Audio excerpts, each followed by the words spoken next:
Party में अचानक बिजली चली गई। अंधेरे में किसी ने मुझे दीवार से दबा दिया और मुझे चूम लिया। जैसे ही माहौल और गर्म होने लगा, लाइट वापस आ गई। क्लोई तुरंत शर्म से लाल हो गई और मेरे कंधे पर झुक गई। वहां मौजूद सभी लोग हमें देखकर सब कुछ समझने वाली मुस्कान के साथ देखने लगे। वे मजाक करने लगे कि हम दोनों तो हर समय साथ ही चिपके रहते हैं। बाद में जब मेरे पिताजी ने मुझसे दुल्हन चुनने को कहा तो मैंने बिना किसी हिचकिचाहट के क्लोई को चुन लिया। हमारी शादी के बाद उसने मेरी बहुत अच्छी देखभाल की, लेकिन क्लोई की मौत वाले दिन तक मुझे यह नहीं पता था कि वह मेरे गोद लिए हुए भाई को कभी भूल ही नहीं पाई थी। उसने न केवल अपनी भारी भरकम लाइफ इंश्योरेंस का बेनिफिशियरी उसे बनाया था, बल्कि उससे अकेले में मिलने के लिए एक सीक्रेट रूम भी बनवाया था। यह सब देखकर मुझे घिन आने लगी, और जब मैंने उसके द्वारा उसे लिखे गए लव लेटर्स और हर महीने भेजे जाने वाले भारी वायर ट्रांसफर्स देखे तो मेरी आंखों के आगे अंधेरा छा गया। जब मैंने दोबारा आंखें खोलीं तो मैंने अपने पिताजी का जवान चेहरा देखा। ईथन, क्या तुमने तय कर लिया है कि किसे चुनोगे? चारों लड़कियां अब बड़ी हो चुकी हैं, अब तुम्हारी शादी का समय आ गया है। मैंने आईने में अपना जवान चेहरा देखा, तभी मुझे एहसास हुआ कि मेरा पुनर्जन्म हो चुका है। मैं उसी दिन वापस आ गया था जिस दिन मुझे अपनी होने वाली दुल्हन का नाम घोषित करना था। क्या हुआ? तुम तो हमेशा बिना किसी हिचकिचाहट के क्लोई को चुनते थे, आज इतनी देर क्यों लगा रहे हो? बस उसे ही चुन लो। जब तक वह तुम्हारी अच्छी तरह देखभाल करे और जल्दी मुझे एक पोता दे दे, मुझे यह शादी मंजूर है। पोता? हाँ, अपने पिछले जन्म में उसने मुझे उसका हाथ तक पकड़ने नहीं दिया था। उसने मेरे ही पैसों से मेरे भाई का सहारा दिया। उसका दिल पूरी तरह उस एहसान फरामोश आदमी के लिए भरा हुआ था। नहीं पिताजी, मैंने किसी और को चुना है। किसी और को? क्या अब तुम्हें क्लोई पसंद नहीं रही? अब नहीं, इस जन्म में मैं उसे फिर कभी पसंद नहीं करूंगा। पिताजी को छोड़कर मैं भीड़ से भरे हॉल में चला गया। चारों परिवार पहले से वहां मौजूद थे। जैसे ही मैं पहुंचा, क्लोई ने गंभीर चेहरे के साथ मुझे एक कोने में खींच लिया। बॉस, मुझे पता है कि आज आपने पहले ही मुझे चुन लिया है, लेकिन मेरा दिल किसी और का है। उम्मीद है कि आप अपना फैसला बदल देंगे। मैंने कहा, क्लोई, ये तुम्हारा अधिकार नहीं है कि तुम मुझे बताओ मैं किसे चुनूं। वह चौंक गई। क्या तुम सच में मुझसे शादी नहीं करना चाहते? मैंने कहा, तो अपने माता पिता को लेकर अभी इसी वक्त यहाँ से निकल जाओ। दोबारा मुझे कभी अपना चेहरा मत दिखाना। कुछ कहना नहीं है तो मैं अंदर जा रहा हूँ। क्लोई, उम्मीद है कि बाद में मेरा चुनाव तुम्हें खुश करेगा। उसके स्तब्ध चेहरे को देखते हुए मैं बिना पीछे मुड़े लिविंग रूम में चला गया। चारों परिवारों के सामने मैं शादी की बात आखिरी बार कर रहा हूँ। सबने सांस रोककर मेरी तरफ देखा। क्लोई बोली, बॉस, कृपया मेरी बात के बारे में सोचिए। फैसला करने से पहले अच्छी तरह सोच लीजिए। उसके बेचैन चेहरे को देखकर मैं मन ही मन व्यंग्य से मुस्कुराया। वह सचमुच मुझसे शादी नहीं करना चाहती थी। वह तो मिलर परिवार का, कार्टर परिवार का सहारा खो देने का जोखिम भी उठाने को तैयार थी। क्लोई, तुम्हें तो पता था कि ईथन तुम्हें ही चुनेगा, है ना? हाँ, हमने तो बहुत पहले ही उम्मीद छोड़ दी थी। मेरी नजर कमरे के कोने में खड़ी ओलिविया पर पड़ी। चारों लड़कियों में सबसे ज्यादा टकराव उसी से होता था। बचपन में उसने मेरी किताबें फाड़ दी थीं और मेरे बैग में सांप डाल दिए थे, लेकिन मुझे पता था कि पिछले जन्म में वही 10 साल से भी कम समय में दुनिया की सबसे अमीर इंसान बनी थी। अब जब मेरा पुनर्जन्म हुआ है तो मैं सबसे अच्छा विकल्प चुनूंगा। पिताजी, मैंने फैसला कर लिया है। मैं चुनता हूँ। क्या कर रहे हो? क्या तुम अंधे हो? इससे पहले कि मैं अपनी बात पूरी करता, बाहर आंगन में अचानक हंगामा मच गया। खिड़की से बाहर देखा तो मेरा प्यारा भाई लियो दिखाई दिया। वह सहमा हुआ खड़ा था, जबकि कोई उसके चेहरे पर चिल्ला रहा था, मुझे माफ कर दीजिए, मेरा ऐसा इरादा नहीं था। इतने फटेहाल कपड़े पहनकर भी तुम मिस्टर कार्टर की बर्थडे पार्टी में आने की हिम्मत करते हो? क्या तुम्हें मरने का शौक है? वह आदमी उसे मारने के लिए हाथ उठाने ही वाला था कि सोफे पर बैठी क्लोई तीर की तरह दौड़ पड़ी। चलो ओलिविया, चलकर तमाशा देखते हैं। मिया और हार्पर ओलिविया को खींचते हुए बाहर ले गईं। बाहर जाने से पहले ओलिविया ने पीछे मुड़कर मेरी तरफ देखा। इसे हाथ लगाने की इजाजत किसने दी? जानते भी हो ये कौन है? क्लोई गुस्से से बोली। वह आदमी बोला, मिस मिलर, ये कार्टर परिवार का दूसरा बेटा है। क्लोई गुस्से में बोली, क्या तुम अंधे हो? क्लोई को इतना गुस्से में देखकर वह आदमी माफी मांगकर तुरंत भाग गया। लियो ने कहा, मुझे माफ कर दीजिए, क्या मैंने आप सबको परेशान कर दिया? अभी थोड़ी देर पहले बहुत अंधेरा था, मैं देख नहीं पाया। क्लोई बोली, कोई बात नहीं लियो, ये तुम्हारी गलती नहीं है। याद रखो, तुम भी एक कार्टर हो। अगली बार अगर कोई तुम्हें तंग करे तो चुपचाप मत सहना। ये सुनकर मैं अपने मन में हंस पड़ा। कार्टर परिवार का इकलौता बेटा तो मैं हूँ। लियो तो सिर्फ एक अनाथ था जिसे मेरे अकेलेपन के डर से पिताजी घर ले आए थे। इतने सालों में मैंने इस भाई को वह सब कुछ दिया जो मुझे मिलना चाहिए था। अब मुझे क्लोई भी नहीं चाहिए, तुम ही उसे रख लो। हाँ हाँ ईथन, अपना चुनाव करो। मैंने कहा, ठीक है, मैं ओलिविया को चुनता हूँ। मेरे इतना कहते ही पूरा कमरा एकदम शांत हो गया। मिलर परिवार के चेहरे तुरंत हरे पड़ गए, जबकि डेविस परिवार खुशी से लगभग उछल पड़ा। ओलिविया, क्या वही जिसे तुम सबसे कम पसंद करते थे? तुम तो कहते थे कि वह हमेशा तुम्हें तंग करती है। मैंने कहा, कोई बात नहीं, शादी के बाद वह मुझे तंग नहीं करेगी, है ना? हाँ हाँ, बिल्कुल नहीं करेगी। हम ये सुनिश्चित करेंगे कि ओलिविया तुम्हारे साथ अच्छा व्यवहार करे। आज की बात फिलहाल चारों लड़कियों से छिपा कर रखना। अगले महीने शादी होगी, दुल्हन को बस समय पर पहुंचना है। मैं क्लोई के लिए एक बड़ा तोहफा तैयार करने वाला वाला हूँ। मैं उसे शादी वाले दिन एहसास कराऊंगा कि असली पछतावा किसे कहते हैं। जैसे ही मैं आंगन में पहुंचा, लियो ने एक बार फिर अपना नाटक शुरू कर दिया। मुझे माफ कर दो ईथन, यह मेरी गलती थी। मुझे इतना तमाशा नहीं करना चाहिए था। मुझे अपने कमरे में छिपकर रहना चाहिए था। इससे पहले कि मैं कुछ कह पाता, क्लोई पहले ही एक जरूरत से ज्यादा प्रोटेक्ट करने वाली माँ की तरह दौड़कर आ गई। बॉस, लियो का ऐसा कोई मतलब नहीं था। अगर आपको कोई समस्या है तो मुझसे कहिए। मुझे पता है कि आपने आज मुझे चुना है। जब तक आप लियो के साथ अच्छा व्यवहार करेंगे, मैं आपसे शादी करने के लिए तैयार हूँ। उसके पीछे कांपते हुए खड़े लियो को देखकर मुझे बस हंसी आ गई। क्या कार्टर फैमिली ने तुम्हें कपड़े खरीदने के लिए पैसे नहीं दिए? इस तरह कपड़े पहनोगे तो लोग सोचेंगे कि हम तुम्हारे साथ बुरा व्यवहार करते हैं। नहीं, मैं बस पैसे बचाना चाहता था। इसमें ईथन की कोई गलती नहीं है। उसी समय एक पागल आदमी हाथ में चाकू लेकर हमारी तरफ दौड़ पड़ा। वह क्लार्क ग्रुप का दिवालिया सीईओ विक्टर था। ईथन, नरक में जा। मैं तुम सभी कार्टर्स को मार डालूंगा। अपनी पिछली जिंदगी में उसी ने मुझे जिंदगी भर के लिए अपाहिज बना दिया था। उस नाजुक पल में मैंने सहज रूप से अपनी बॉडीगार्ड क्लोई की तरफ देखा, लेकिन पिछली जिंदगी की तरह ही उसने लियो को अपनी बाहों में कसकर बचा लिया और अपनी पीठ मेरी तरफ कर ली। रास्ते से हट जाओ लियो, डरो मत। अगले ही पल चाकू ने मेरी बाह पर जोर से वार किया। क्लोई, तुम ईथन की बॉडीगार्ड हो। मेरी रक्षा क्यों कर रही हो? ईथन, तुम्हें चोट लग गई। मैं तुम्हें मार डालूंगा। मैं तुम सभी कार्टर्स को मार डालूंगा। पागल विक्टर ने फिर से लियो पर वार किया। क्लोई बिना एक पल की झिझक के आगे बढ़ी और अपनी पीठ से वह वार झेल लिया। पूरा दृश्य अफरा तफरी में बदल गया और खून का प्यासा विक्टर फिर से मेरी तरफ चाकू लेकर झपटा। क्लोई, क्या तुम भूल गई कि तुम मेरी बॉडीगार्ड हो? क्लोई ने पीछे मुड़कर भी नहीं देखा। जैसे ही खून से सना चाकू मेरी ओर गिरा, मैंने मौत का इंतजार करते हुए आंखें बंद कर लीं, लेकिन अगले ही पल मैं एक ठंडी खुशबू वाली बाहों में गिर पड़ा। क्या तुम बेवकूफ हो? तुमने बचने की कोशिश क्यों नहीं की? उसने मुझे छोड़ा, मुड़ी और तुरंत विक्टर को काबू में कर लिया। वह हमेशा कहती थी कि काश मैं मर जाऊं, लेकिन जब भी कोई खतरा आता, मुझे बचाने के लिए सबसे पहले वही दौड़ती थी। जब तक तुम जिंदा हो, मैं ठीक हूँ। उसकी बाह से बहते खून को देखकर उसी पल मेरा दिल पूरी तरह उसकी ओर झुक गया। ईथन, तुम ठीक हो? क्लोई को दोष मत दो। उसने पहले मेरी रक्षा सिर्फ इसलिए की क्योंकि मैं उसके ज्यादा करीब था। हाँ, ज्यादा करीब। वह मेरी पर्सनल बॉडीगार्ड है, फिर भी सबसे ज्यादा करीब तुम हो। यही अपने आप में सबसे बड़ा मजाक है। मुझे माफ कर दीजिए बॉस। वह इमरजेंसी थी। सफाई देने की जरूरत नहीं है। मुझे चोट लगी है। कार्टर फैमिली के नियमों के अनुसार तुम्हें सजा मिलेगी। मैं सजा स्वीकार करने को तैयार हूँ। कार्टर एस्टेट लौटने के बाद क्लोई लिविंग रूम के बीचों बीच घुटनों के बल बैठ गई। उसकी पीठ का चाकू का घाव अब भी खून बहा रहा था। लियो उसके पास खड़ा टूटा हुआ दिखाई दे रहा था। बॉस, गलती हमारी भी है। आप केवल क्लोई को सजा नहीं दे सकते। हाँ, वह आपकी होने वाली पत्नी है। अगर उसे बुरी तरह चोट लगी तो क्या आपको दुख नहीं होगा? तुम लोग वहां नहीं थे, इसलिए तुम्हें सजा नहीं मिलेगी, लेकिन वह वहां थी। उसने एक बाहरी व्यक्ति की रक्षा की और अपने एम्प्लॉयर को घायल होने दिया। क्या तुम्हें लगता है कि उसे सजा नहीं मिलनी चाहिए? लेकिन वह आपकी होने वाली दुल्हन है। अगर उसे गंभीर चोट लगी तो क्या आपको बुरा नहीं लगेगा? हाँ, आपको क्लोए इतनी पसंद है, आप उसे घायल कैसे देख सकते हैं? अगर मुमकिन होता तो मैं चाहता कि बॉस ने मुझे कभी चुना ही ना होता। ठीक है, चूंकि तुम सजा लेने को तैयार हो तो मैं भी कोई रहम नहीं करूंगा। मैंने 15 साल से सील रखी हुई बेंत मंगवाई और बिना किसी हिचकिचाहट के उसे चला दिया। क्लोए सीधी घुटनों के बल बैठी रही और उसके मुंह से एक कराह तक नहीं निकली। क्लोए,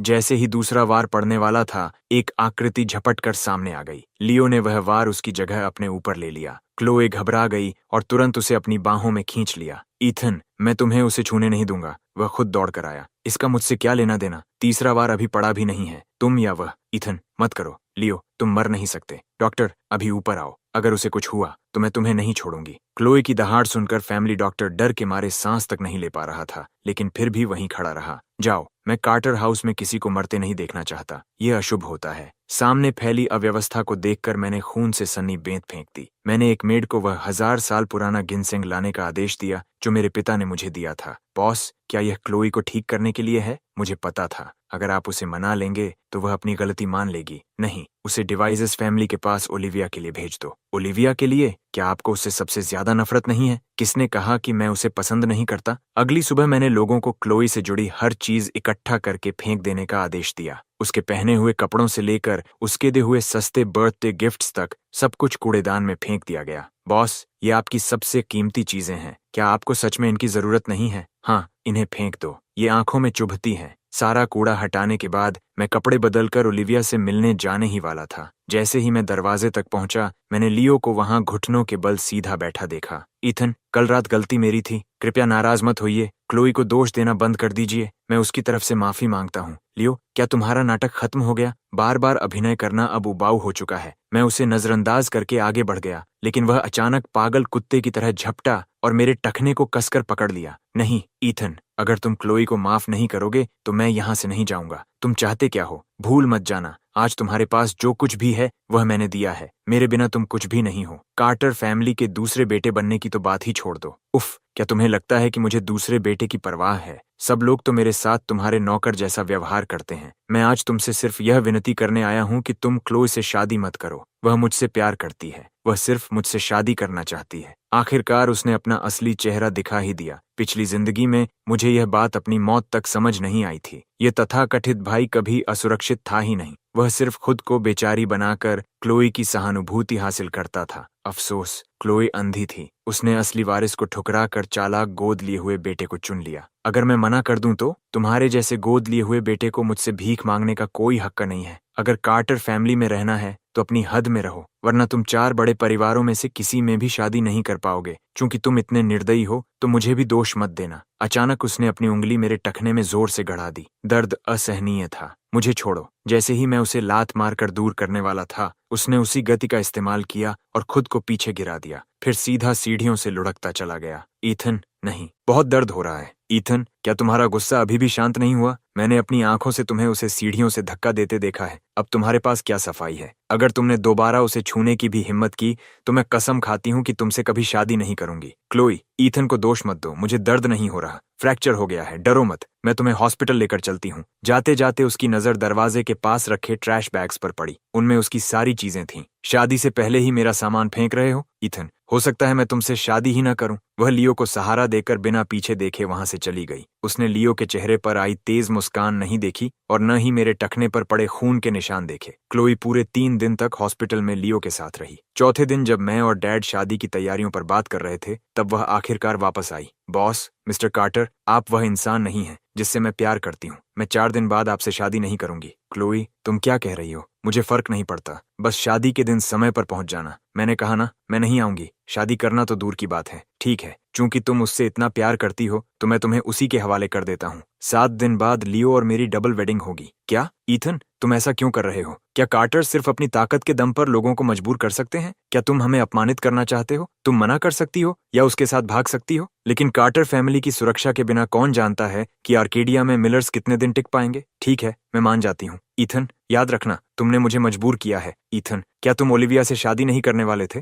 फिर क्लोई को क्यों उकसा रहे हो? क्योंकि वह मुझ पर एक कर्ज रखती है। डैड, उन्हें रहने दीजिए। 7 दिन बाद लियो और मेरी डबल वेडिंग होगी। मैं ओलिविया से शादी करूंगा और लियो क्लोई से शादी करेगा। बाहर तेज गरज के साथ भयंकर तूफान चल रहा था। मैं बरामदे तक गया और देखा कि क्लोई बारिश में भीगते हुए लियो को बाहों में लेकर रो रही थी। लियो, मुझे माफ कर दो। उसने मेरे परिवार को धमकी दी। मुझे मजबूर होकर मानना पड़ा, लेकिन मैं कसम खाती हूँ कि मैं उसे कभी मुझे छूने नहीं दूंगी। मैं सिर्फ तुमसे प्यार करती हूँ। ईथन ऐसा क्यों कर रहा है? सिर्फ इसलिए कि मैं एक अनाथ हूँ, उसका खिलौना। क्लोई, मैं नहीं चाहता कि तुम किसी और से शादी करो। लियो, जानते हो मैं तुमसे प्यार क्यों करती हूँ? 10 साल पहले जब मैं ट्रेनिंग के दौरान बेहोश हो गई थी, तब तुम मुझे मूसलाधार बारिश में उठाकर कार्टर फैमिली तक ले गए थे। उसी दिन मैंने कसम खाई थी कि मैं हमेशा तुम्हारी रक्षा करूंगी। ये सुनते ही मैं वहीं ठिठक गया। 10 साल पहले उस बरसाती रात में उसे 3 मील तक उठाकर ले जाने वाला, जो थककर लगभग गिर पड़ा था, वह मैं था। यानी शुरू से ही उसने गलत इंसान से प्यार किया था। क्लोई, तुम सच में बहुत बेवकूफ हो। क्लो, मैं आधे रास्ते में ही रुक गया। आज के बाद जब भी मैं किसी खतरे में पड़ूंगा, सबसे पहले उसका नाम कभी नहीं पुकारूंगा। ओलिविया,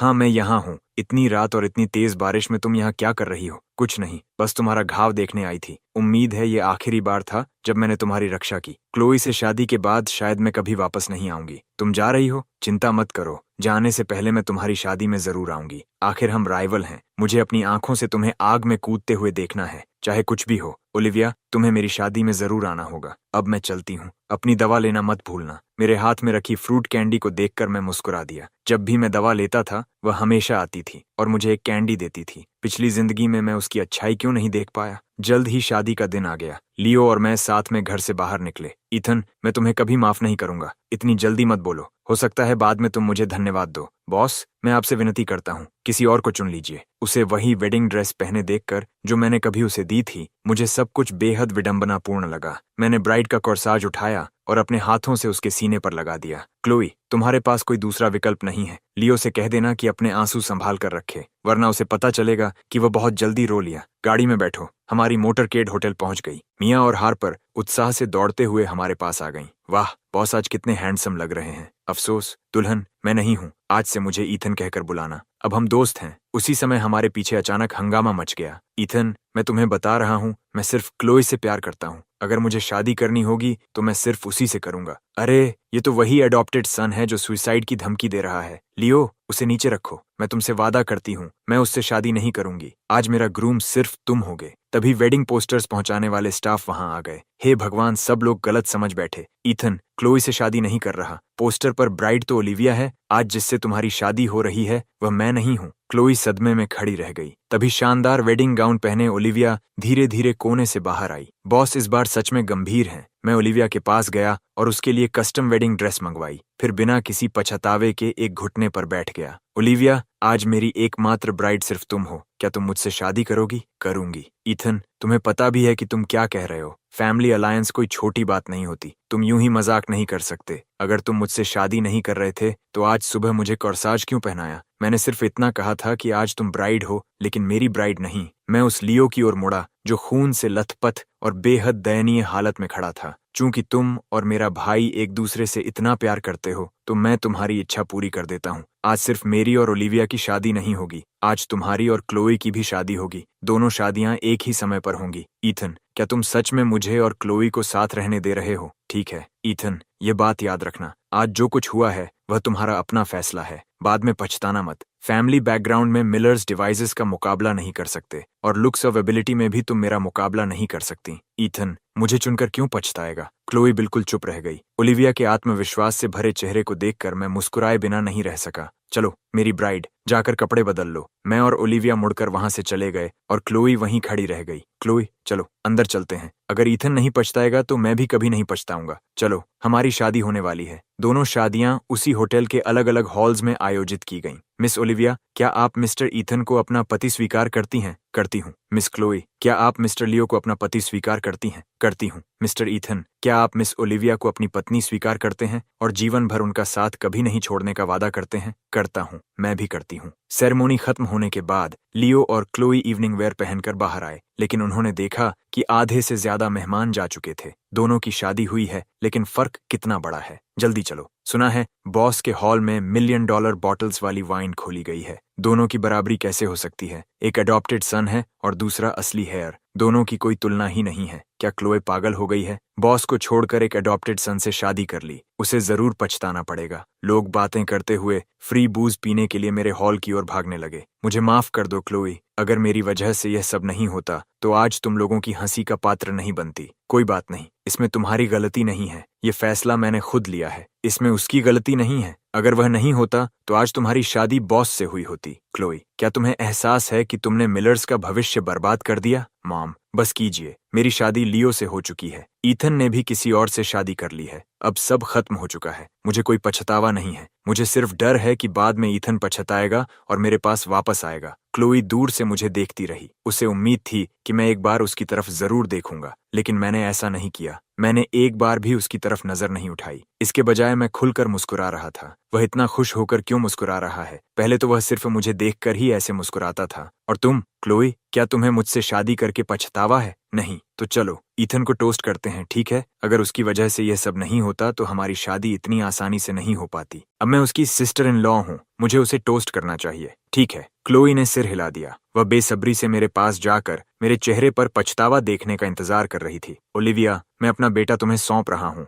इसका अच्छी तरह ख्याल रखना। बचपन की तरह इसे तंग मत करना। चिंता मत कीजिए डैड, मैं ऐसा नहीं करूंगी। मैं उसे सिर्फ इसलिए तंग करती थी क्योंकि मुझे आपका पक्षपात पसंद नहीं था। पक्षपात? मैंने कब पक्षपात किया? तुम ही बताओ। हम चारों में से आपने सिर्फ क्लोई के साथ अच्छा व्यवहार किया। अगर तुमने दोबारा उसके बारे में सोचा भी तो मैं सिर्फ जलूंगी ही नहीं। तुम्हारा मतलब तुम पहले मुझे इसलिए तंग करती थी क्योंकि तुम्हें जलन होती थी? हाँ, बेवकूफ। ईथन, मुझे कभी उम्मीद नहीं थी कि ओलिविया मुझे शुरू से ही पसंद करती थी। मैं जवाब देने ही वाला था कि तभी लियो और क्लोई हमारे सामने आ गए। मेरे चेहरे की मुस्कान तुरंत गायब हो गई। क्या बात है छोटे भाई, मुझे और क्लोई को एक होने देने के लिए धन्यवाद। हमें आपको टोस्ट करना चाहिए और आपकी शादी की शुभकामनाएं देनी चाहिए। लियो ने अपने गिलास से एक घूंट लिया लेकिन क्लोई वहीं खड़ी रही। वह ठंडी नजरों से ओलिविया को देख रही थी, जिसने मेरा हाथ पकड़ा हुआ था। हाँ, तुम्हें भी हैप्पी मैरिज। मैंने भी एक घूंट लिया और क्लोई की तरफ देखा। टेक्निकली अब तुम्हें मुझे ईथन कहना चाहिए और इसे सिस्टर इन लॉ नहीं, कभी नहीं। क्लोई, तुमने मेरे भाई से शादी की है, अब तुम कार्टर फैमिली का हिस्सा हो। लियो की खातिर कार्टर्स अभी भी मिलर्स को कुछ बिजनेस दे सकते हैं, लेकिन अगर तुम हमें ब्रदर और सिस्टर इन लॉ तक नहीं कह सकती तो इसका मतलब है कि तुम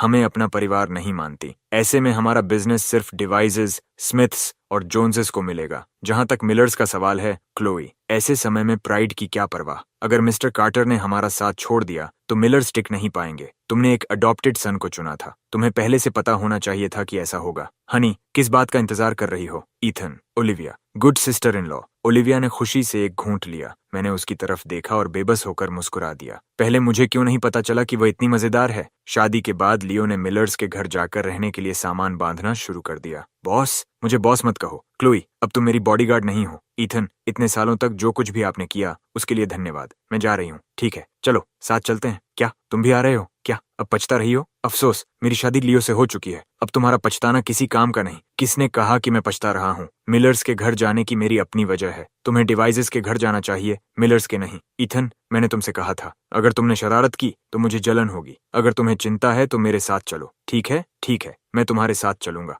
हम चारों 2 गाड़ियों में मिलर्स के घर पहुंचे। बॉस आ गए। बॉस, उन्हें सच में पछतावा हो रहा है। ईथन, साफ साफ बताओ, तुम मेरे घर क्या करने आए हो? जाहिर है बिजनेस के लिए। यहाँ रखी ज्यादातर चीजें मैंने ऑक्शन में बहुत बड़ी रकम देकर खरीदी थीं। पिछली जिंदगी में क्लोई ने इन्हें बेचकर लियो को पैसे दिए थे। इस जिंदगी में मैं उन्हें इतनी आसानी से नहीं छोड़ूंगा। ईथन, आखिर तुम यहाँ चाहते क्या हो? तुमने ओलिविया से शादी कर ली है, क्या अब भी क्लोई के लिए तुम्हारे दिल में कुछ है? अब पछताने से कुछ नहीं होगा ईथन, मैं बता रहा हूँ। अगर मुझे सही याद है तो ये ब्लू एंड व्हाइट वेस मैंने तुम्हें दिया था। क्या मतलब? आदमियों, इसे उठा लो। कई हट्टे कट्टे आदमी अंदर आए और बिना कुछ कहे वेस उठाकर ले जाने लगे। मिलर्स का पूरा परिवार स्तब्ध रह गया। और ये पेंटिंग, वे ऑर्नामेंट्स, लिविंग रूम का सोफा, डाइनिंग टेबल और वह प्रीमियम बर्ड्स नेस्ट जो मैंने मिसेस मिलर को दिया था, सब उठा लो। एक एक करके सारा सामान बाहर जाता देख मिसेस मिलर टूट गईं। मिस्टर कार्टर, आप क्या कर रहे हैं? यही तो मेरी सबसे कीमती चीजें हैं। कुछ नहीं, बस अपनी चीजें वापस ले रहा हूँ। पहले मुझे क्लोई पसंद थी, इसलिए इन्हें देना मुझे बुरा नहीं लगा, लेकिन अब हमारा कोई रिश्ता नहीं है, इसलिए मैं इन्हें वापस ले रहा हूँ। ईथन, क्या तुम हद से आगे नहीं बढ़ रहे? हद से आगे? कैसे? हद तो तुमने पार की थी। अगर तुम्हें मैं पसंद नहीं था तो तुम्हें ये सब स्वीकार भी नहीं करना चाहिए था। खाली हो चुके घर को देखकर मुझे बस हंसी आ गई। क्लोई साफ तौर पर मुझे पसंद नहीं करती थी, लेकिन मैंने जो कुछ भी दिया उसने सब स्वीकार किया। ईथन, तुम बहुत निर्दयी हो। मुझसे कभी यह उम्मीद मत करना कि मैं तुम्हें माफ करूंगी। अगर कभी तुम मेरे पास गिड़गिड़ाने आए, चिंता मत करो, वह दिन कभी नहीं आएगा। चलो हनी, तुमने मुझे क्या कहा? हनी, चलो घर चलते हैं। ठीक है, चलो घर चलते हैं। हम दोनों हाथों में हाथ डालकर वहां से चले गए और पीछे पूरे कमरे में खड़े लोग एक दूसरे का चेहरा देखते रह गए। क्लोई, बदमाश लड़की, देखो तुमने क्या कर दिया। तुमने हम सबको पूरी तरह शर्मिंदा कर दिया। अरे, मेरा बर्ड्स नेस्ट भी चला गया, वह सबसे बढ़िया क्वालिटी का था। मॉम, आप ठीक हैं? मुझे मत छुओ। मनहूस, अगर तुम्हारी वजह से ये सब नहीं होता तो आज मुझे इतनी बेइज्जती नहीं झेलनी पड़ती। मॉम, वह तो सिर्फ बर्ड्स नेस्ट था। अगर आपको पसंद है तो मैं बाद में खरीद दूंगा। ये मेरी वर्षों की बचत है, ज्यादा नहीं है, लेकिन कुछ मिलियन है। खरीद दोगे? तुम्हें पता भी है उस बर्ड्स नेस्ट की कीमत कितनी है? इतने सालों तक ईथन हर साल मुझे भेजता था।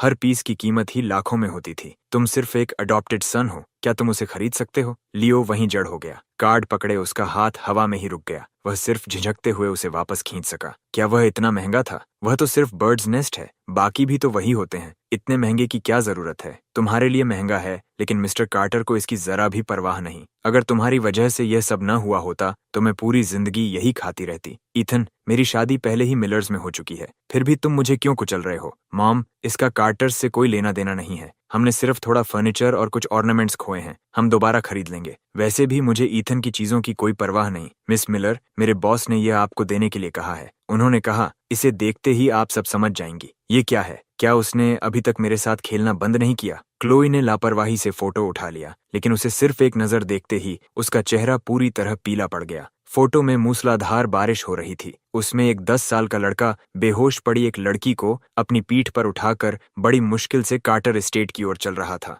नहीं, यह असंभव है। वह लड़का कोई और नहीं बल्कि ईथन था। लेकिन जब मैं होश में आई थी तो मेरे बिस्तर के पास खड़ा इंसान साफ तौर पर लियो था। फिर ये ईथन कैसे हो सकता है? क्लोई, क्या हुआ? क्लोई के हाथ में फोटो देखकर लियो का चेहरा पीला पड़ गया और उसने अपने होंठ भींच लिए। मुझे सच सच बताओ, जब मैं 10 साल की उम्र में लो ब्लड शुगर की वजह से बेहोश हुई थी, क्या मुझे कार्टर्स तक उठाकर ले जाने वाले तुम थे? हाँ क्लोई, मैं ही था। क्या तुम भूल गई? मैं तुम्हारे बिस्तर के पास बैठा रहा और तुम्हारे होश में आने तक तुम्हारी देखभाल करता रहा। फिर इस फोटो में ईथन क्यों है, तुम क्यों नहीं? मुझे नहीं पता। शायद ये नकली है। ईथन हमेशा मेरी चीजें छीनने की कोशिश करता है। शायद वह तुम्हें दुख पहुंचाना चाहता है और तुमसे बदला लेना चाहता है, इसलिए उसने यह नकली फोटो बनवाई होगी ताकि हमारे रिश्ते में दरार आ जाए। सच में? हाँ, ईथन बचपन से ही बहुत बिगड़ा हुआ था। उसे कभी इस बात की परवाह नहीं रही कि हम जीते हैं या मरते हैं। वह मुझे बारिश में उठाकर घर क्यों लाता? हाँ क्लोई, मुझ पर भरोसा करो। वैसे भी अब हमारी शादी हो चुकी है।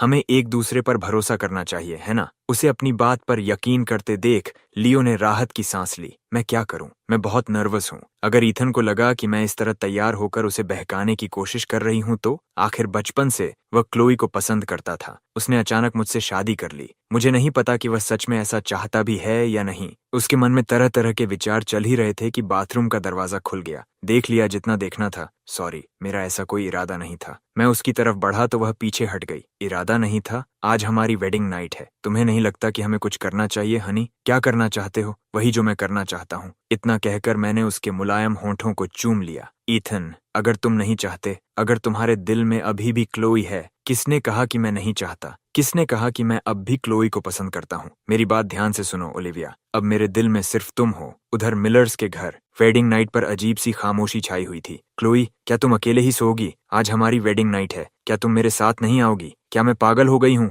मैं तो साफ तौर पर लियो से प्यार करती हूँ, फिर मेरे दिमाग में बार बार ईथन ही क्यों आ रहा है? आज उसकी भी ओलिविया के साथ वेडिंग नाइट है। क्या वह उसे छुएगा? नहीं, उसने यह सब सिर्फ मुझे गुस्सा दिलाने के लिए किया है। वह कभी ओलिविया से प्यार नहीं कर सकता। सॉरी, मेरी गलती है। चलो अपने कमरे में चलते हैं। अपनी घबराहट छिपाने के लिए उसने खुद आगे बढ़कर लियो को चूम लिया। ईथन कभी ओलिविया को नहीं छुएगा। उसने सिर्फ मुझे उकसाने के लिए उससे शादी की है। उसके दिल में सिर्फ मैं हूँ। लेकिन तभी क्लोई को कुछ अजीब लगा और वह अचानक रुक गई। क्या यह तुम्हारी पहली बार नहीं है? तुम तो काफी अनुभवी लग रहे हो। बिल्कुल, जिससे मैं प्यार करता हूँ उसके साथ ऐसा कैसे न होता। लियो की सफाई बेहद कमजोर थी, लेकिन क्लोई के पास उस पर ज्यादा सोचने का समय नहीं था। उसी समय कार्टर हाउस में सुबह की धूप फैलने लगी, लेकिन मैं अब भी एक भयानक नाइटमेयर में फंसा हुआ था। क्लोई, क्यों? क्या तुम्हारे दिल में सच में सिर्फ लियो ही है? बस क्लोई। मैं अचानक पसीने से लथपथ होकर बिस्तर पर बैठ गया। दोबारा जन्म लेने के बाद भी वह निराशा, वह अनदेखा किया जाना अब भी मेरा पीछा नहीं छोड़ रहा था। क्यों? तुमने मेरे साथ ऐसा क्यों किया?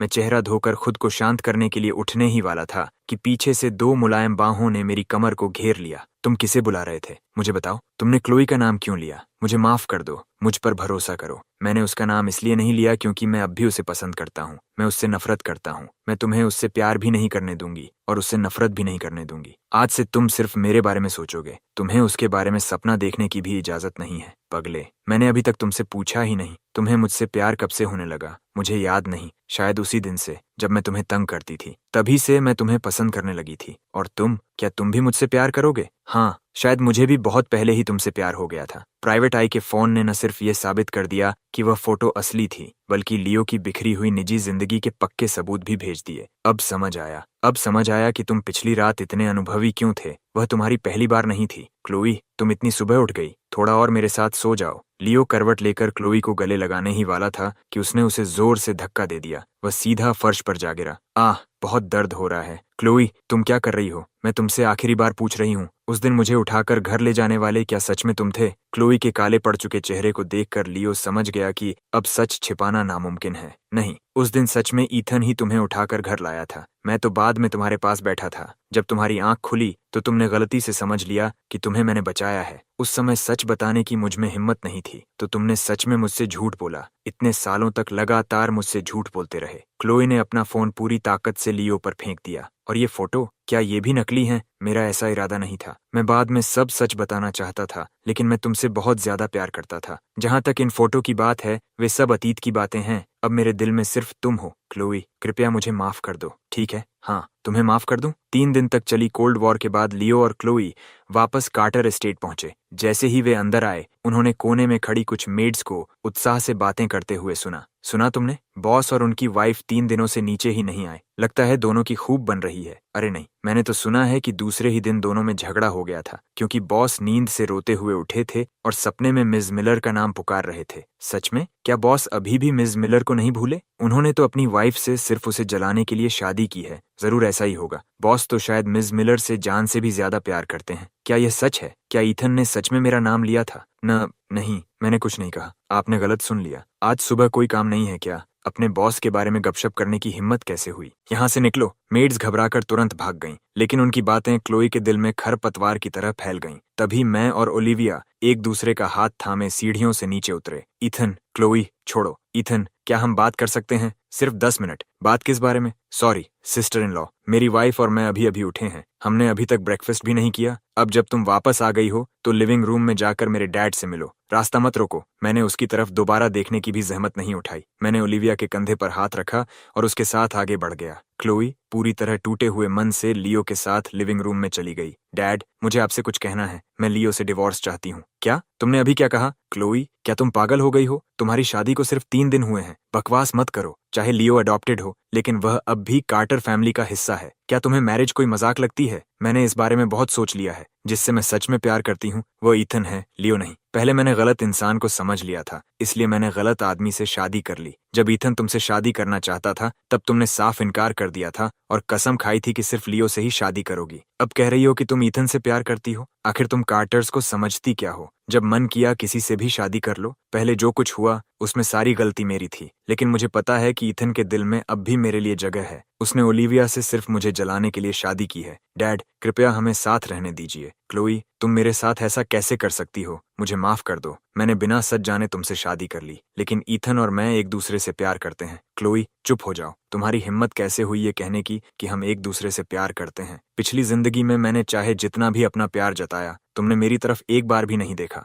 इस जिंदगी में जब मैंने साफ कह दिया कि मैं अब तुमसे प्यार नहीं करता, तो तुम उल्टा मुझसे चिपक कर कह रही हो कि हम एक दूसरे से प्यार करते हैं। कितना हास्यास्पद है। क्लोई, मैं बहुत समय से तुम्हें सहन कर रहा हूँ। क्या तुम्हें सच में लगता है कि सिर्फ इसलिए कि मैंने तुम्हें अपनी बहन की तरह माना, तुम जो चाहो कर सकती हो? तुम बार बार मेरे हस्बैंड पर डोरे डाल रही हो। क्या तुम्हें लगता है कि मैं मर चुकी हूँ? डैड, कृपया हमारी मदद कीजिए। ईथन की शादी के दूसरे दिन वह नींद से उठकर मेरा नाम पुकार रहा था। इससे साबित होता है कि वह सबसे ज्यादा मुझसे प्यार करता है। क्या आप सच में चाहते हैं कि वह पूरी जिंदगी ऐसे इंसान के साथ रहे जिससे वह प्यार ही नहीं करता? सच सच बताओ ईथन, इन दोनों में से तुम किसे पसंद करते हो? डैड, मैं ओलिविया से प्यार करता हूँ। मुझे किसी और से कोई मतलब नहीं, खासकर क्लोई से तो बिल्कुल नहीं। ईथन, मुझे पता है कि मुझसे गलती हुई थी। मुझे बस एक और मौका दे दो। ओलिविया को डिवोर्स दे दो। हम फिर से शुरुआत करेंगे, ठीक है? उसके इतना कहते ही ओलिविया ने जोरदार थप्पड़ क्लोई के चेहरे पर जड़ दिया। क्लोई, मेरे सामने ही मेरे हस्बैंड को छीनने आई हो? क्या तुम्हें सच में लगता है कि मैं मर गई हूँ? ओलिविया, तुम जितना चाहो मुझे मार लो, बस ईथन मुझे वापस दे दो।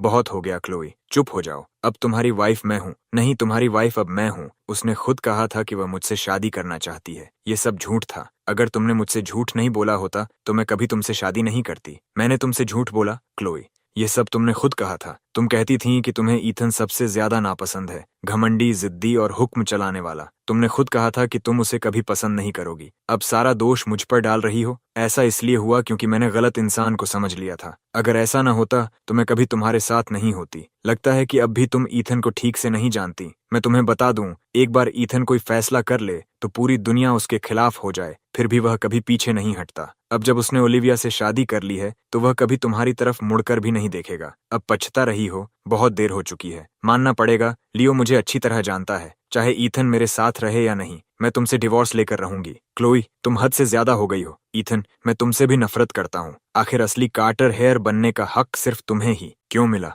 बचपन से तुम्हें सबका प्यार मिला, तुम्हें सिर पर बिठाकर रखा गया, जबकि मैं एक कीड़े की तरह जिंदगी जीता रहा। अब तो मेरी वाइफ भी मुझे नहीं चाहती। वह मुझसे डिवोर्स लेकर तुमसे शादी करना चाहती है। अब खुश हो? क्या अब तुम्हें संतोष मिल गया? इतना चिल्लाने के बाद लियो सबको धक्का देता हुआ गुस्से में बाहर निकल गया। क्लोई वहीं खड़ी रह गई, बिल्कुल पत्थर की तरह जड़ होकर। तू बदमाश, उसके पीछे जाओ। क्या चाहती हो? कोई मर जाए? मैं तुम्हें साफ बता रहा हूँ, लियो अब भी मेरा बेटा है। अगर उसे कुछ हो गया तो मैं तुम्हें कभी माफ नहीं करूंगा। मिस्टर कार्टर के इतना कहने के बाद क्लोई के पास कोई और विकल्प नहीं बचा। उसने दांत भींचे और तुरंत उसके पीछे दौड़ पड़ी। लिविंग रूम एक बार फिर शांत हो गया। क्या सोच रहे हो? अभी लियो ने जो कहा उसी के बारे में? मैं उसकी परवाह क्यों करूंगा? उसे दुख इसलिए हो रहा है क्योंकि उसे यह नहीं पता कि ऑर्फनेज के बच्चों की जिंदगी कितनी कठिन होती है। कार्टर फैमिली में उसे खाना, कपड़े और हर महीने लाखों का अलाउंस मिलता था। आम लोग तो एक साल में भी इतनी कमाई नहीं कर पाते। उसकी नज़र में कार्टर्स ने उसके साथ अन्याय किया, सिर्फ इसलिए क्योंकि वह अपनी तुलना मुझसे करता है। लेकिन तुलना क्यों?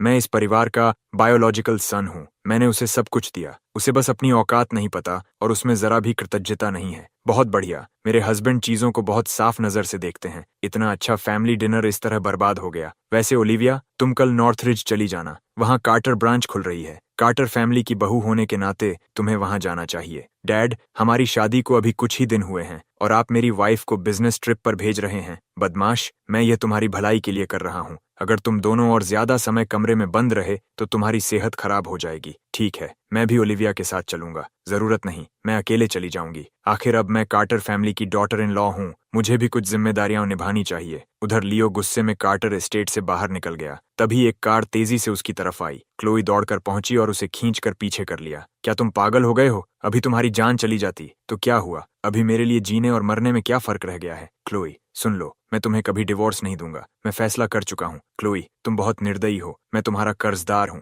यह 1 करोड़ रुपए कॉम्पेंसेशन समझकर रख लो। मैंने तुम्हारे लिए एक अपार्टमेंट भी ढूंढ लिया है। आज ही वहां शिफ्ट हो जाओ। ठीक है क्लोई, आज तुमने मेरे साथ जो किया है उसे याद रखना। बाद में पछताना मत। मुझे माफ कर दो। मैं सच में अपनी पूरी जिंदगी ऐसे इंसान के साथ नहीं बिता सकता जिससे मैं प्यार नहीं करती। ओलिविया के जाने के बाद मैं बोर हो रहा था कि तभी मिया का फोन आया। बॉस, आज रात मेरा बर्थडे है। मैं क्लाउड 9 में पार्टी रख रही हूँ। एक एहसान करिए और आ जाइए। शादी हो गई है, इसका मतलब यह तो नहीं कि आप हमारे साथ घूमना फिरना छोड़ देंगे, है ना? कैसी मजाक की बात कर रही हो? मिस स्मिथ के बर्थडे पर मैं जरूर आऊंगा। क्लाउड 9, सही, मैं अभी पहुंचता हूँ। मिस्टर कार्टर, आप आ गए। तीसरी मंजिल के वीआईपी रूम में सभी लेडीज आपका इंतजार कर रही हैं। ठीक है। मिया का बर्थडे गिफ्ट हाथ में लेकर मैंने बिना कुछ सोचे दरवाजा खोल दिया। पॉप पॉप वूहू, रंग बिरंगी कॉन्फेटी हर तरफ उड़ने लगी। मैं कुछ समझ पाता उससे पहले मैंने देखा कि क्लोई सफेद गाउन पहने, हाथ में लाल गुलाबों का बड़ा सा बुके लिए मेरे सामने घुटनों के बल बैठ गई। ईथन, मैं तुमसे प्यार करती हूँ। ये क्या बकवास है? क्या आज माया का बर्थडे पार्टी नहीं है? पूरा कमरा आर्केडिया के एलीट लोगों से भरा हुआ था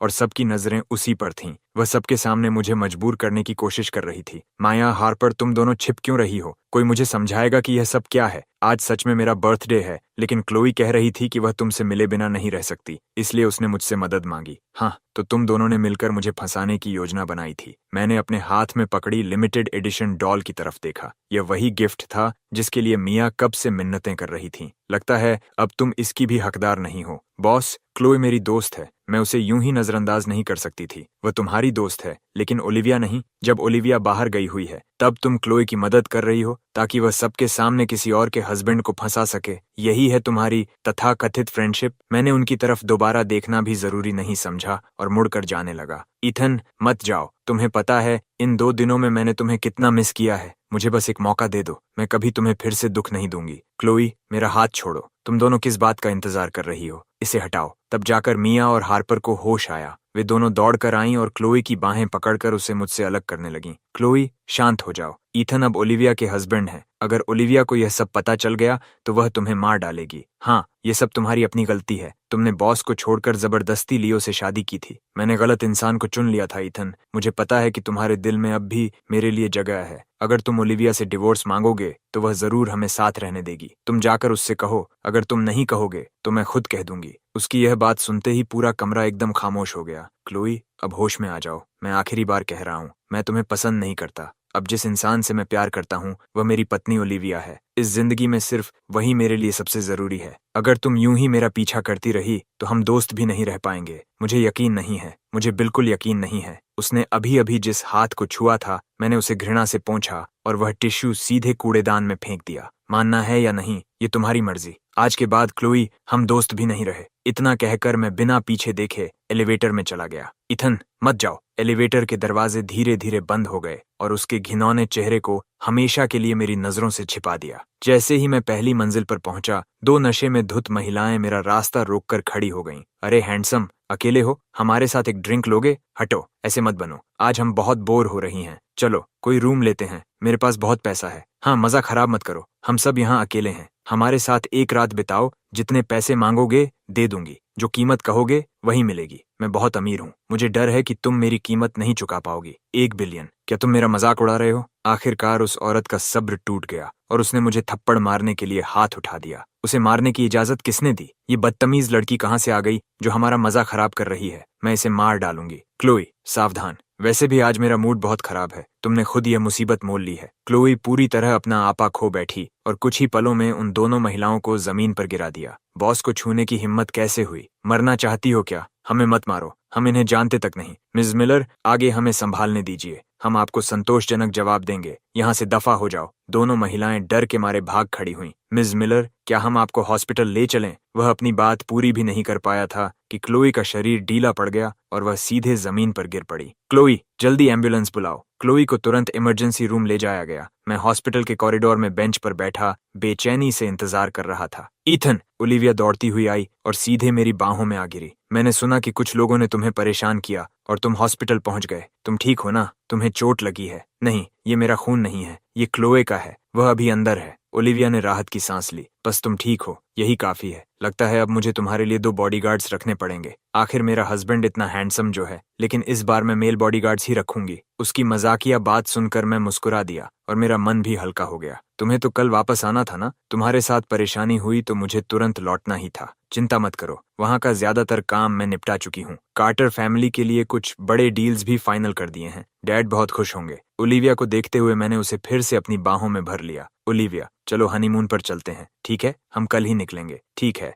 जहाँ तुम कहोगे मैं वहीं चलूंगी। मिस्टर कार्टर, पेशेंट के सिर के पीछे जोरदार चोट लगी है। उसे कंकशन हुआ है। कुछ दिन ऑब्जर्वेशन में रखना होगा, लेकिन बाकी सब ठीक है। सच में? ये अच्छी बात है। कार्टर फैमिली उसके पूरे मेडिकल बिल्स भरेगी। इतना कहकर मैंने ओलिविया का हाथ पकड़ा और जाने लगा, लेकिन डॉक्टर ने मुझे फिर रोक लिया। मिस्टर कार्टर, क्या आप मिस मिलर से मिलने अंदर नहीं जाएंगे? होश में आने के बाद से वह लगातार आपका नाम ले रही है। ओलिविया पहले रुक गई और मेरी तरफ देखने लगी। अगर तुम उससे मिलना चाहते हो तो मैं तुम्हारे साथ चलूंगी। जरूरत नहीं है। मैंने ओलिविया का हाथ कसकर पकड़ लिया। मेरी आंखों में जरा भी भावना नहीं थी। उसने मुझे बचाते हुए चोट खाई, लेकिन मैं उसके मेडिकल बिल्स भर चुका हूँ। उसके बाद उसका मुझसे कोई संबंध नहीं है। और वैसे भी मैंने लियो को पहले ही फोन कर दिया है। जिससे वह मिलना चाहती है वह उसका हस्बैंड है, मैं नहीं। तुम अचानक उससे इतनी नफरत क्यों करने लगे? नहीं, मैं उससे नफरत नहीं करता। तुमने ही कहा था, जहाँ प्यार नहीं होता वहाँ नफरत भी नहीं होती। चलो। हम कुछ ही कदम चले थे कि तभी लियो भागता हुआ सीधे इमरजेंसी रूम की तरफ चला गया। मैंने उसकी तरफ ध्यान भी नहीं दिया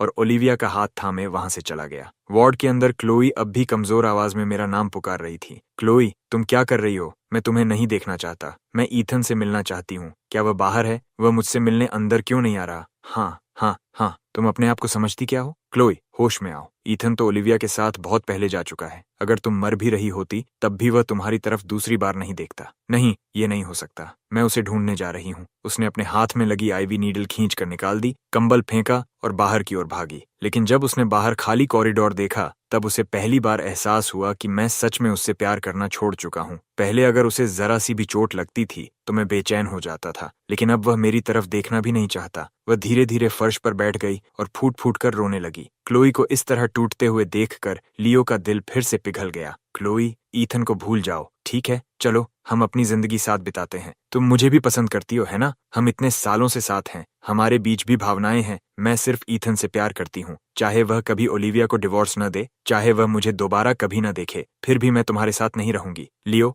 हमारा डिवोर्स प्रोसेस शुरू हो चुका है। आज के बाद मैं तुम्हारा चेहरा भी कभी नहीं देखना चाहती। इतना कहकर क्लोई दीवार का सहारा लेकर मुश्किल से खड़ी हुई और बिना पीछे देखे वहां से चली गई। लियो उसे दूर जाते हुए देखता रहा। उसके दिल में बची आखिरी उम्मीद भी पूरी तरह खत्म हो गई और उसकी जगह गहरी नफरत ने ले ली। ईथन, तुमने मेरी पूरी जिंदगी की खुशियां बर्बाद कर दी। मैं तुम्हें कभी नहीं छोड़ूंगा। लियो ने अपना फोन निकाला और एक नंबर मिलाया। उसकी आंखों में डरावना अंधेरा उतर आया था। मेरे लिए एक काम करो, ईथन कार्टर का किडनैप कर लो। मैं चाहता हूं कि तुम उसे मार डालो, उसे हमेशा के लिए इस दुनिया से गायब कर दो। सब जानते हैं कि ईथन के साथ हमेशा 4 बॉडीगार्ड्स रहते हैं। हम उसके पास कैसे पहुंचेंगे? इस समय उसके साथ सिर्फ ओलिविया है और कोई नहीं। जैसे ही ईथन मर जाएगा, कार्टर फैमिली की सारी संपत्ति मेरी हो जाएगी और एक दिन क्लोई भी मेरी होगी। और पैसों का क्या? जैसे ही मुझे कार्टर एस्टेट विरासत में मिल जाएगा, तुम्हें तुम्हारा हिस्सा मिल जाएगा, ठीक? ठीक है, आज रात ही काम करेंगे, लेकिन मिस्टर कार्टर, आपको भी अपना हिस्सा निभाना होगा। मैं एक मेड को रिश्वत देकर उसकी दवा में स्लीपिंग पिल्स मिलवा दूंगा।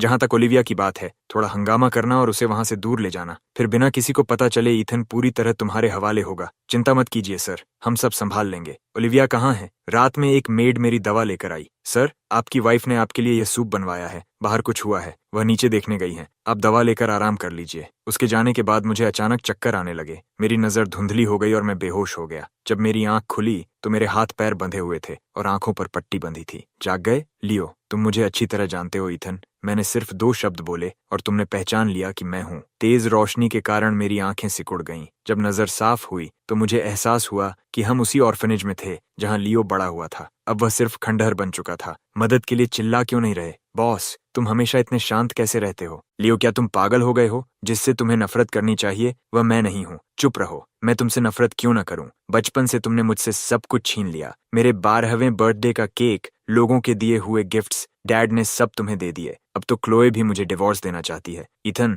तुम पर मेरा बहुत बड़ा हिसाब बाकी है। तुम पागल हो। क्या मैंने तुम्हारे साथ कभी बुरा व्यवहार किया? हर साल तुम्हारे गिफ्ट्स मैंने खुद चुने। हर आउटफिट और हर पेयर ऑफ शूज 2-2 खरीदता था, लेकिन तुम्हें सिर्फ केक का वह छोटा सा टुकड़ा ही याद रहा। तुम्हें लगता है मुझे नहीं पता कि वह सब तुम्हारा चैरिटी था? तुम वह पैसा सिर्फ अपनी अच्छाई दिखाने के लिए खर्च करते थे। सुन लो, क्लोए के अलावा कार्टर फैमिली में कभी भी कोई चीज मेरी नहीं थी, लेकिन अब तुमने उसे भी मुझसे छीन लिया। मैं तुमसे नफरत करता हूँ। मैंने उसे छीना या तुमने खुद खोया? अगर उस समय तुमने उसे बचाने के बारे में झूठ न बोला होता तो आज उससे शादी करने वाला मैं होता, तुम नहीं। मतलब तुम अब भी क्लोई से प्यार करते हो? बहुत अच्छा, तो सुन लो, मैं तुम्हें उसे वापस पाने का एक भी मौका नहीं दूंगा। अचानक अंधेरे से कई आदमी बाहर आए और पूरे खंडहर पर गैसोलीन छिड़कने लगे। कुछ ही पलों में तेज पेट्रोल की गंध चारों तरफ फैल गई। मुझे तुरंत बुरा अंदेशा हो गया। मैं इस जगह को राख बना दूंगा। फिर मैं अतीत को हमेशा के लिए मिटाकर कार्टर फैमिली का इकलौता वारिस बन जाऊंगा। नहीं, लियो, शांत हो जाओ। लियो आग लगाने ही वाला था कि पीछे से एक आवाज गूंजी। क्लोई और ओलिविया एक साथ वहां पहुंच गई थीं।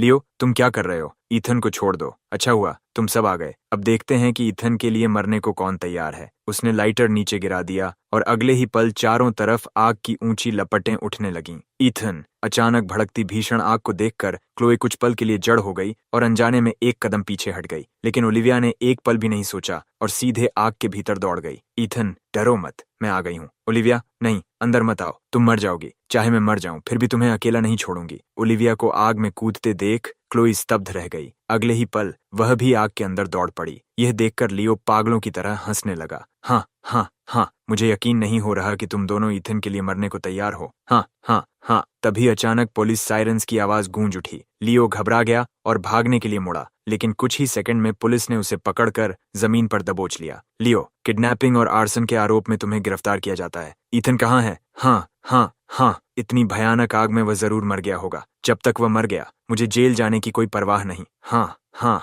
हाँ। फायर फाइटर्स ने तेजी से आग बुझानी शुरू कर दी। लियो राख की तरफ देखकर व्यंग्य से मुस्कुरा रहा था, लेकिन तभी कुछ दूरी पर 2 लोग दिखाई दिए। क्या वे दोनों जिंदा हैं? फिर क्लोई कहाँ है? कैप्टन, मिस्टर कार्टर सुरक्षित हैं, लेकिन हमें एक बॉडी मिली है। लगता है वह मिस मिलर हैं। उनका शरीर बुरी तरह जल चुका है। उनकी मौत हो गई। नहीं, यह नहीं हो सकता। क्लोई मर नहीं सकती। मैं यकीन नहीं करता। लियो पूरी तरह सुन्न रह गया। वह भागकर अंदर जाने की कोशिश करने लगा, लेकिन पुलिस ने उसे कसकर पकड़ लिया। लियो, ये आग तुमने लगाई थी, इसे ले जाओ। नहीं, मैं नहीं जाऊंगा। क्लोई, क्लोई कहाँ है? जब हम बाहर निकल रहे थे तब ऊपर से एक बीम गिर गई। क्लोई ने उसे रोककर हमें बचा लिया, लेकिन वह खुद बाहर नहीं निकल सकी। वह मर गई, है ना? क्लोई की मौत की खबर सुनते ही मेरा सिर चकरा गया। मेरे गले में खून भर आया, आंखों के सामने अंधेरा छा गया और मैं वहीं बेहोश होकर गिर पड़ा। जब मेरी आंख खुली तो डैड और ओलिविया मेरे बिस्तर के पास बैठे थे। ईथन, लियो गिरफ्तार हो चुका है। ये सब मेरी गलती है। मुझे उसे कभी घर नहीं लाना चाहिए था। मैंने तुम्हें बहुत दुख दिया। क्लोई कहाँ है? वह नहीं बच सकी। ऐसा लगा जैसे पूरी एक जिंदगी बीत गई हो। पिछली जिंदगी में मैं उससे हमेशा नफरत करता रहा, लेकिन इस जिंदगी में उसने मुझे बचाने के लिए अपनी जान दे दी।